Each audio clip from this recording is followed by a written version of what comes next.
Students, today we will start the revision of chapter number 7, page number 90 to 95. This is the session number 1. In this session, we will do two problems from weight and mass. Do this question in revision portion. Okay, student. Now we will start our revision. First, we recall what we have studied in this chapter. We have learned about the force. What is force? Force is a push or pull. There are 4 types of forces like a tension, the compressed force or the bending force. Force can change the direction of the moving object. Force can make the thing start to move. Force can stop an object moving.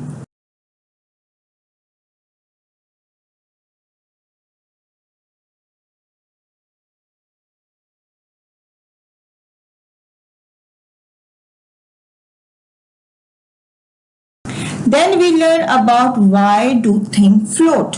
चीजें क्यों तैर रही होती हैं and why something is sink in the water. Archimedes noticed that the amount of upward push or up thrust was equal to the weight of the water that had been displaced by the object. यानी अगर आप किसी चीज को पानी के अंदर डालते हैं तो जितना वाटर डिस्प्लेस होता है, अगर आप उस वाटर को वेट करें तो उतना ही वेट जो है नीचे से पानी उस वेट को पुश कर रहा होता है. अगर नीचे से पानी ऊपर की तरफ पुश करता है, this is known as the up thrust.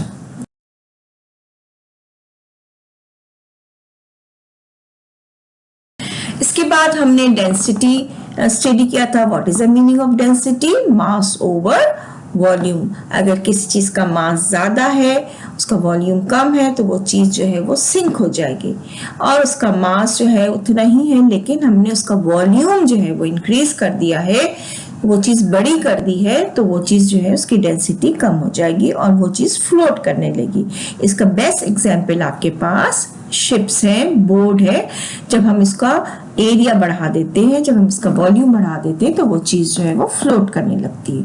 लेकिन अगर आप एक सुई को पानी में डालें, एक निडल को वाटर में डालें, तो वो चीज सिंक कर जाती है.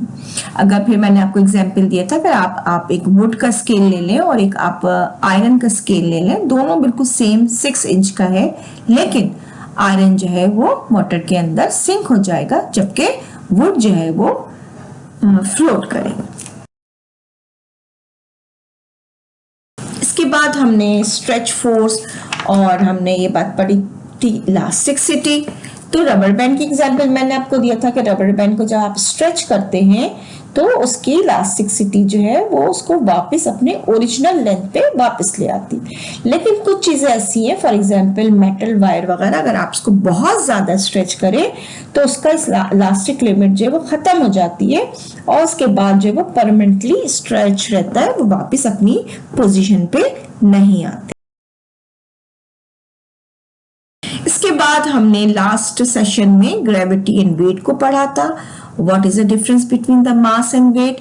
वेट जो है उसको हम मेजर करते हैं न्यूटन में, जबकि मास को हम मेजर करते हैं किलोग्राम में.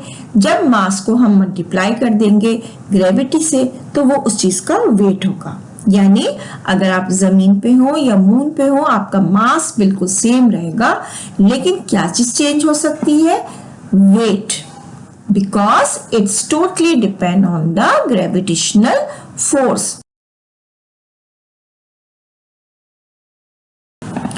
Okay, student, today we will start about the gravity and weight. There are 2 terms, gravity and weight.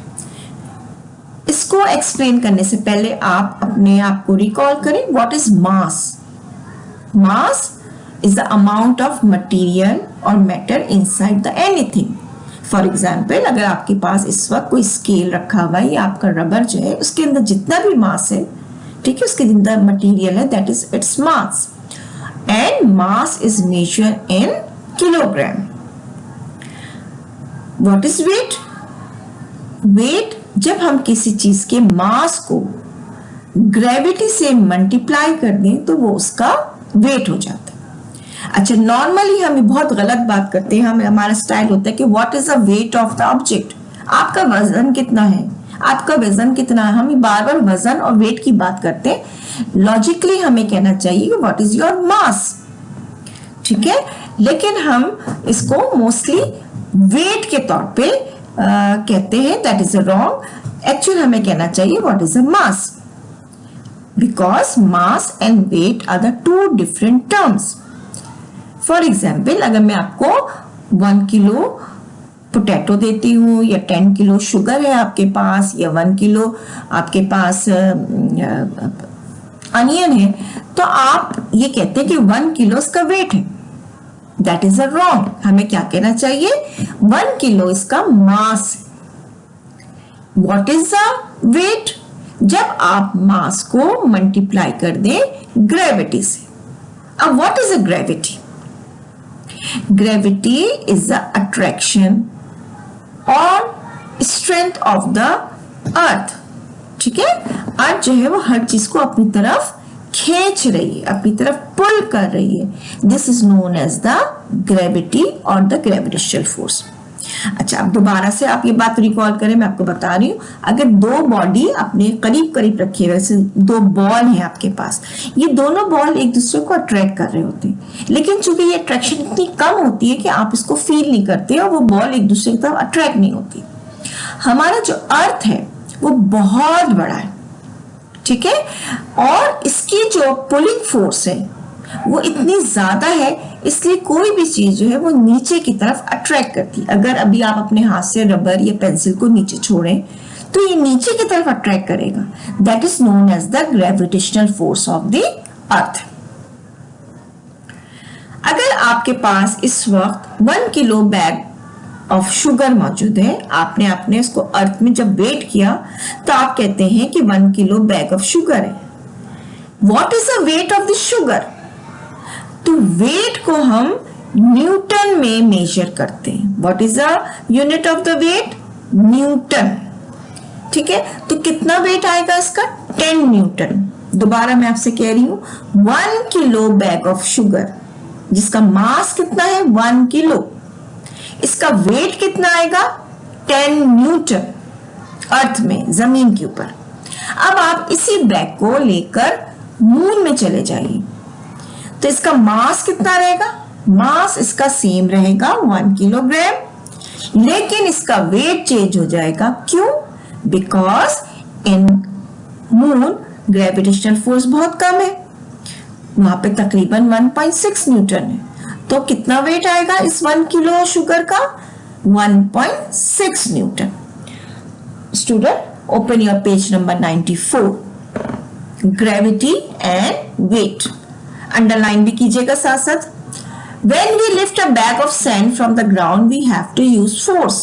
This is because the Earth's gravity is pulling downward with a force. We call this force weight and we can measure it with a Newton meter. हम कहते हैं wait है और उसका वजन wait है, लेकिन इसको हम किस चीज में मेजर करते हैं, न्यूटन मीटर से। Because weight is a force and it is measured in Newton. Underline करें। The mass which is being acted on by gravity is measured in kilogram. The weight of a 1 kilo mass depend on the strength of gravity where the weight is measured. ठीक है, अगर आपके पास 1 kilo potato या 1 kilo onion है तो आप इसको कहेंगे दिस इज अ मास, और जब हम ग्रेविटी से मल्टीप्लाई करेंगे तब इसका वेट आएगा। ग्रेविटी कितनी होती है हमारे अर्थ की, दैट इज अ 9.8। 9.8। आगे मैं आपको मजीद एक्सप्लेन करूंगी।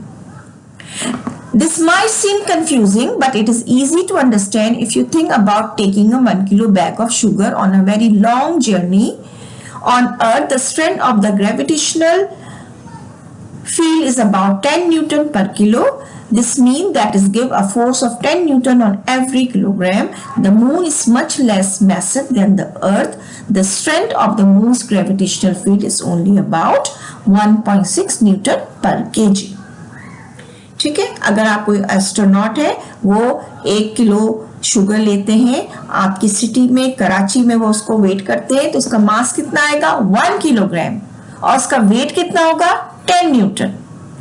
लेकिन अगर इसी बैग को वो लेकर मून में जाते हैं तो उसका मास कितना रहेगा, सेम रहेगा, दैट इज 1 किलो, लेकिन इसका वेट जो है वो कम हो जाएगा क्योंकि ग्रेविटेशनल फोर्स मून में बहुत कम है।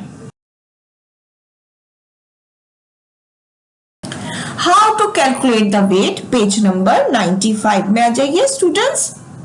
We know that things with a great mass are difficult to lift. This is because the gravitational force is large.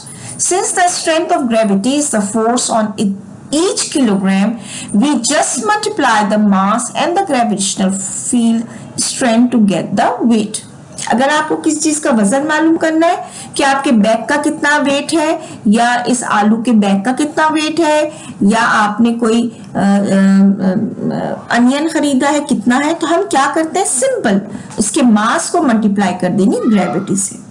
जितना भी मास है उसका 1 kilo 10 kilo 5 kilo is multiply by the gravity and what is the number of gravity is about 9.8 Newton पर KG, 9.8। अगर आपको किसी भी चीज का वेट मालूम करना है तो हम उसको मास से मल्टीप्लाई कर देंगे ग्रेविटी। ठीक है, सबसे पहले जनरल फॉर्मूला क्या है, weight is equal to mass multiply by gravity. एक क्वेश्चन आप एक पेज में सॉल्व करेंगे। ठीक है, सबसे पहले आप क्वेश्चन लिखें, उसके बाद general formula weight is equal to mass multiply by gravity. Number 1 A part, in Paris G is equal to 9.8 Newton per kilogram. अब आप सबसे पहले डेटा लिखिए, मास ऑफ स्टूडेंट कितना है 50 किलोग्राम, स्ट्रेंथ ऑफ ग्रेविटी कितनी है 9.8 न्यूटन। फॉर्मूला लिखिए, weight is equal to mass multiplied by gravity. Weight in Paris, mass multiply gravity, mass कितना है हमारे पास 50 मल्टीप्लाई बाय ग्रेविटी कितना है 9.8। जब आप इसको मल्टीप्लाई करेंगे आपके पास ना आंसर आएगा 490 न्यूटन। कैसे आया आंसर, आप रफ वर्क कॉलम बनाइए, यहाँ पे इसको आप मल्टीप्लाई करें 9.8 मल्टीप्लाई बाय 50, 0 8 0, 0 9 0, 5 8 40, कैरी 4, 5 9 45 एंड 4 49। आप इसको प्लस किया 4900। अब आप देखिए डेसिमल कहाँ था, राइट साइड से हम डेसिमल देखते हैं, 1 डिजिट के बाद डेसिमल था, इसलिए आप इस डेसिमल को नीचे पुट करेंगे, 1 डिजिट के बाद आपका आंसर आएगा 490 Newton. Number D part, on mass gravity जो है वो 3.7 न्यूटन पर केजी। अगेन आप डेटा लिखे, mass of student 50 kilogram, strength of gravity is 3.7 Newton. Formula आपने लिखा, weight is equal to mass multiply by gravity. Weight in mass m multiply by g, 50 multiply by 3.7, आपका answer आ रहा है 185 Newton. कैसे आ गया ये answer, because when we multiply the 50 multiply by 3.7 we get the answer 1850 और 1 digit के बाद आप डेसिमल लगाएंगे तो आपका आंसर आ जाएगा 185.0 Newton. Okay student, this is the end of our session. Please एक पेज पे एक क्वेश्चन कीजिएगा, बहुत नीट एंड नाइस काम कीजिएगा, and student should learn page number 90 से लेकर 95 तक आप बहुत अच्छी तरह रीड करें, एक एक अंडरलाइन कीजिए, सब चीजों को समझने की कोशिश कीजिए। इंशाल्लाह जब स्कूल खुलेंगे तो हम आपको एक दफा दोबारा इसकी एक्सप्लेनेशन और मैं आपको दे दूंगी। अल्लाह हाफिज, टेक केयर।